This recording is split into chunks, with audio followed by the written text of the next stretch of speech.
Good morning and welcome to ruralvacantland.com, where we have cheap, easy land. This is Luke Smith, and I'd like to show you a property I've got. It's about 5 acres. It's in northern Arizona. It's in Navajo County, Arizona. I got a little map here of the counties of Arizona. This yellow one here is Navajo County. It's a really big county. You know, basically the top half of it's all Navajo Nation, and then up in here somewhere is the property, and Interstate 40 comes through here too. So this county goes down into the hills and trees in the south, and the wide open lands in the north, the painted desert, and just like some beautiful buttes and just countryside where nobody's going to bother you, right? So let's go back to the listing. So this is 5 acres. I'm asking $1,499. And let's take a look at this one. It's let me pull up a diagram here.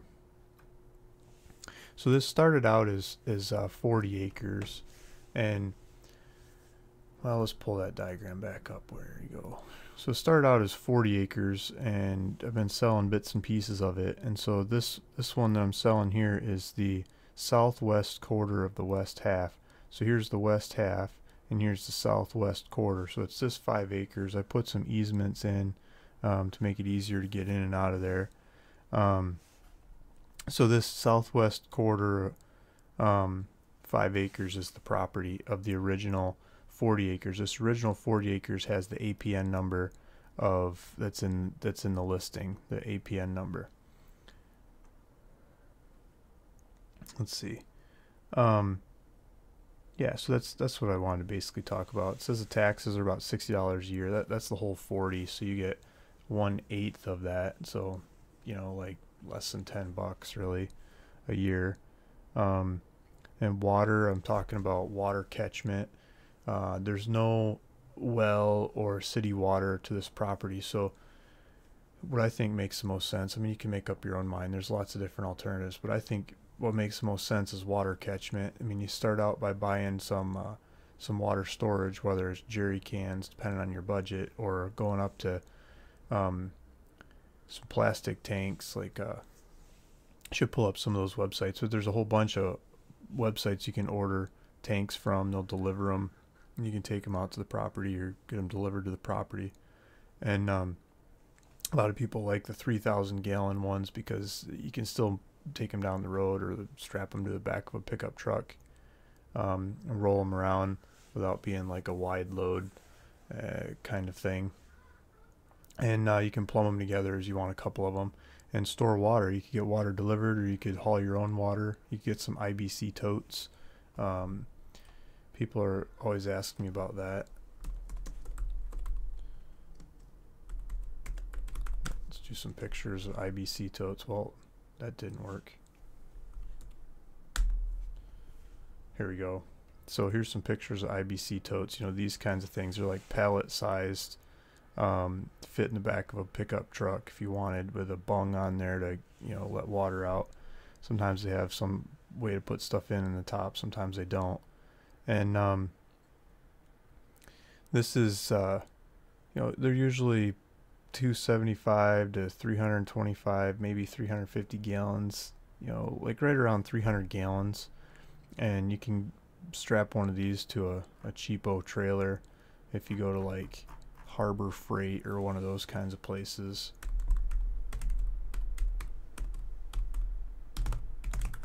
Northern Tools, or there's a lot of them. Yeah, I just got all these coupons.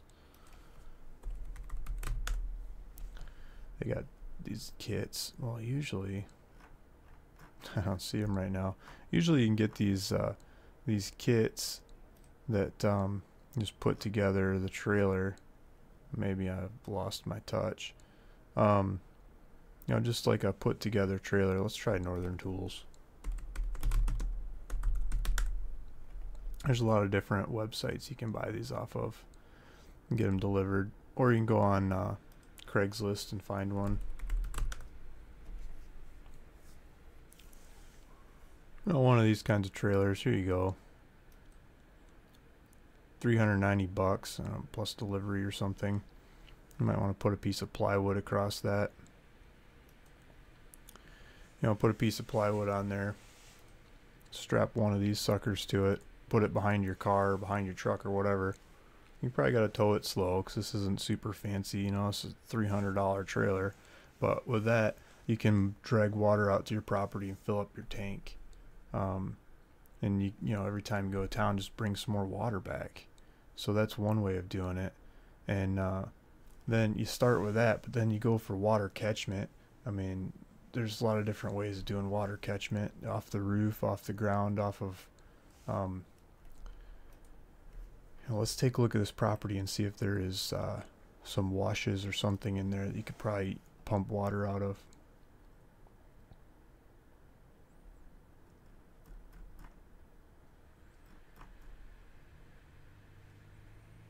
I don't see any right there on the property, but I don't think anyone's gonna mind if you're like pumping out of these kinds of washes when it's rainy season.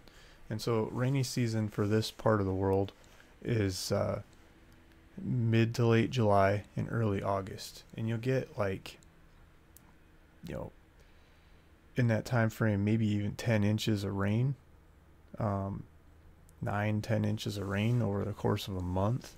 And so the water really goes. I mean, it's flowing all over the place. So you can fill up your tanks big time then. So if you got enough tanks to last the rest of the year, that works great. I mean, you could probably use one of these smaller little rivulets, you know, something like this here, just a concentration point, pump water in. There's lots of different kinds of pumps. Let's go to Harbor Freight again.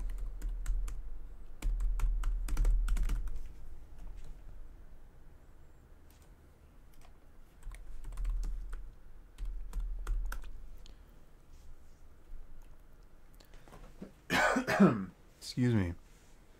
So you could get a gasoline engine semi-trash pump, 158 gallons per minute for 190 bucks.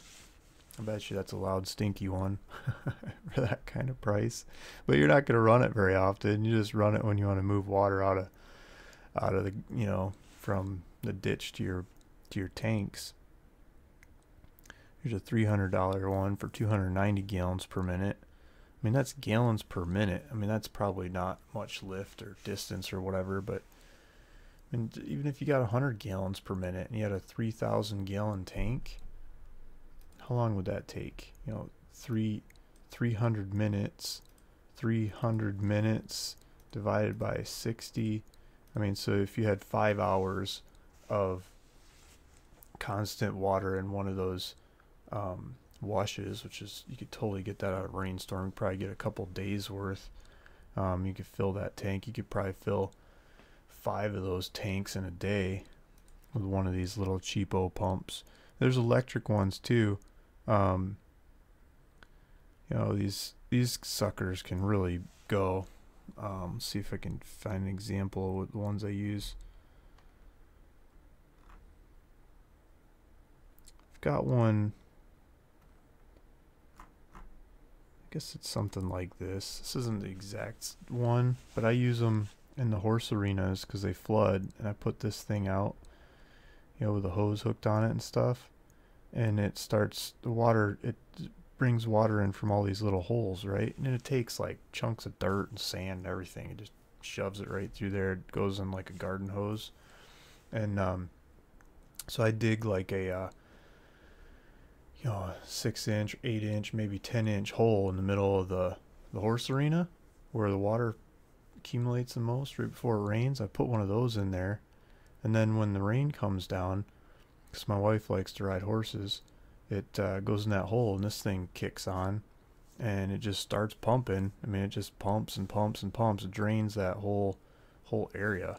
So you just leave it running overnight, you know, just doesn't cost much of any money. I mean, you can do that for all kinds of water collection and move water pretty long distance through garden hose. You know, the further you move it, the higher you move it and stuff, the less volume it'll do, but you get the idea. Doesn't cost much to move water. Okay, back to the property. So this property, well, let's go on the map. It's just a basic 5-acre property, and I showed you what part of Arizona. Let's zoom out. Here's Joseph City, here's Holbrook. It's up north of those. There's little roads that come out of both of these towns and cover this area. This area is all open range land, and so you can, people run cattle across the area. So, when you go follow the cattle, you follow them horseback or truck. It used to be horseback when the rules were created. Now you can use your truck. You drive across the country and go check on the cattle. So a lot of those same drive across the country trails have turned into trails to go see the property. Different people own this property all over the place. If you want to keep people out, you want to keep the cattle out, you got to start building a fence. Fence off your property. Let people know, let the cattle know, just stay out, go around.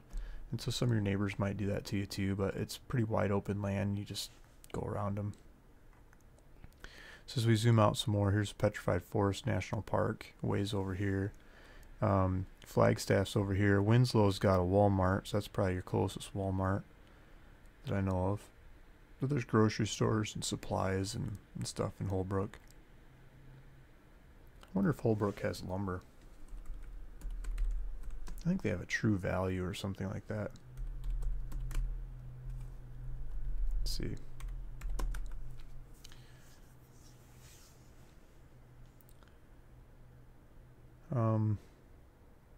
Route 66 lumber. There you go. So you can buy lumber. They probably got supplies and all kinds of stuff. Here's Gillian replying to your guys' emails. We get over 1,000 inquiries a day, and I can't keep up with them all. Sorry if I don't get back to you fast enough. She's trying to reply as much as possible. These videos, maybe I didn't say that number right, not 1,000 emails, but we get over 1,000 video watches a day now. And I think that's pretty exciting. I can't talk to that many people on the phone and email and reply that fast. These videos, I think, help a lot, explaining the same thing over and over, or make a video. So here's some videos. Here's lumber in Holbrook. If you're buying land in the area, there's where you go. There's I'm sure there's a lot more supplies there. This is kind of a trucker stop town with a bunch of hotels. So if you're going to check out the property, there's a bunch of cheap hotels there you can stay in, campgrounds and stuff like that. Here's a bucket of blood saloon. There you go. Here's the said hospital, historical society, high school. This is a town. You can live off this town. Basic supplies to life. And then if you want to get out further, you got the Grand Canyon up here. You got Las Vegas. Let's turn it to a political map. Here's Grand Canyon, Las Vegas, Phoenix, Tucson, Las Cruces, El Paso, Albuquerque. So you're kind of in between. Denver's not even that far away. I've driven. Let's see, up through here to what do you call it? Durango. Yeah, through the Four Corners. Been to the Four Corners, but my wife was looking at different horses that are for sale over here. So made trips up that way and driving all through this area. This is wide open, vacant country up in here. Beautiful, beautiful, beautiful country. If you like horses, this is a place for you. You can ride your horse all kinds of directions. You can just about let the horse run free as long as it comes home for food at night. So let's pull up the market and these 5-acre properties. I pulled up landwatch.com. And I pull up Landwatch. I should make a different video about it, but Landwatch gets, I think, the most traffic out of all the land websites. Land and Farm is pretty close. Land and Farm actually gets people to stick around on their website longer. Maybe I should start pointing out listings on Land and Farm. But Landwatch is, to me, the easiest to slice and dice properties. So let's go to Landwatch. And I'm doing price low to high of Navajo County. Nothing to do with sizes or anything. So this is a 5-acre property. And probably take me a while to get down to the 5-acre properties. So I'm not narrowing it down to just 5 acres because I wanted to show you this in a little different view than I usually do. So this is the raw data feed of what they have in Navajo. So you've got like a rental or something. You got Peter Toth doing a 40-acre property for $8,700. That sounds like, with owner financing, that sounds like a pretty good deal. But that's not the cheapest land. He's putting $1 in there or something for the price to get it to come up at the top of the list. Holbrook, Navajo County bid for, this is auction, let's just skip that. And then you've got this guy doing $100 a month payments. So he wants $200 down and then $100 a month until you get $2,000 total. So $2,000 basically what he's asking for 1.25 acres. And how much am I asking for this one? Is it $14.99? This is 5 acres for $14.99. I mean, it's not the same property, but they're in the same county, the same area. So I think I'm cheaper than him. Bid for assets. This is auction, and then the cheapest thing that comes up is $4.99 for 1.25 acres. It's sold as I had a bunch of those. They're all gone. So that's me. That's Luke Smith as the cheapest stuff on there, and it's all sold out. Those prices. So here's what I propose. You've got a 5-acre property. These are 1.25, so maybe it's not exact. But here he's trying to sell a 1/4 acre for $600. 1/4 acre for $600. 2.5 acres for $700. So those are my properties. Those are pretty friggin' cheap too. And that just gets into a bunch of Luke Smith. Well, here's Aaron. He's a good land dealer too. I like that guy. But this one looks like it's on a rocky. Might have some character to it, but it looks like it's on a rocky thing. $800 for 2.5 acres. Here's $900 for 2.5 acres. So let's look at this 5 acres. 5 acres. Remember this split I was telling you about? So I split it from 40 acres down to 5 acres. You could take this 5 acres and split it 5 ways. Look how many times this is split. 1, 2, 3, 4, 5. That's because of the regulations.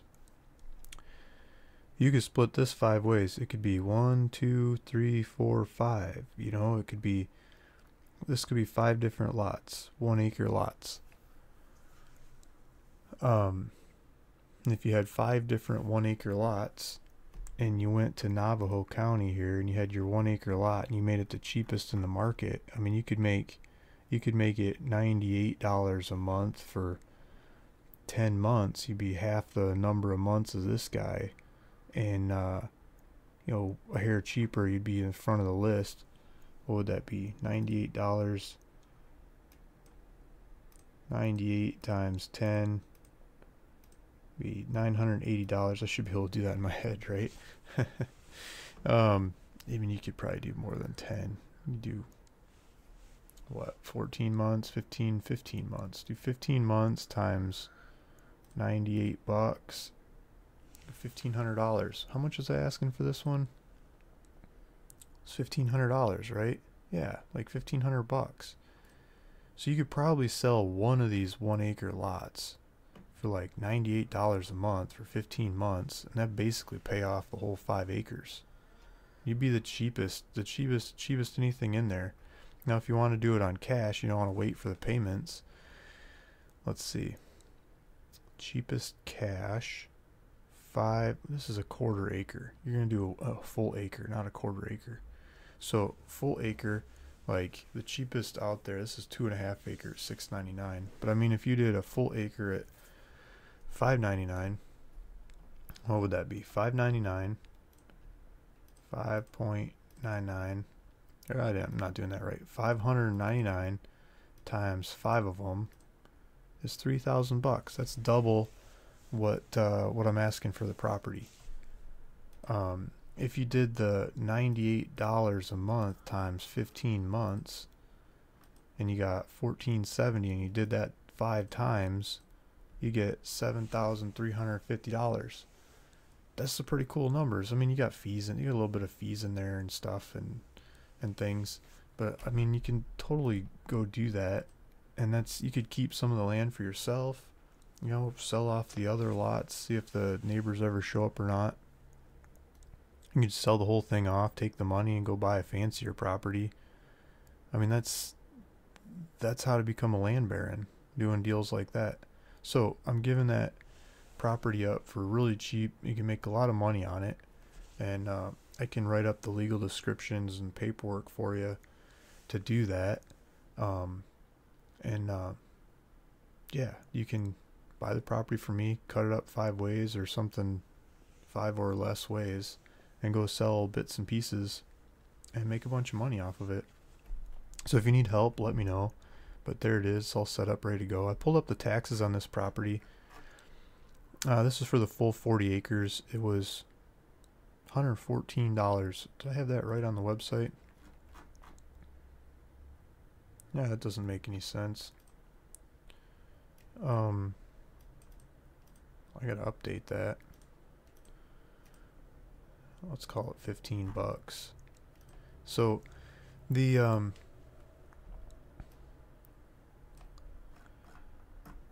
sorry, I just see it wrong like that. I just gotta fix it. I'm gonna round up a hair. Okay, so the taxes are like 15 bucks a year. They're paid, and because you just got a piece of the property, so I'm dividing it by 8, so you get 1/8 of the property. So that's roughly what the taxes ought to be on the thing. And yeah, that's the story. That's the sales pitch. It's Luke Smith, ruralvacantland.com. Let's go back and look at this listing, because if you go to the link down below, you can see that the there's a buy it now button, and you can buy that. You put your information in there, you know, what kind of title you want it in, hit next, put your credit card information in there, and it's your property. And then just ask me if you want to keep it, great, just run with it, fine. But if you want to cut it up into pieces, sell the pieces off, let me know. I'll drop some legal descriptions for you to be able to do that. And when you sell it, just use those legal descriptions for the pieces. Okay, thanks for listening. Thanks for watching. It's Luke Smith, ruralvacantland.com. If you want to see more videos like this, please hit the subscribe. It'd mean a lot to me. Thank you.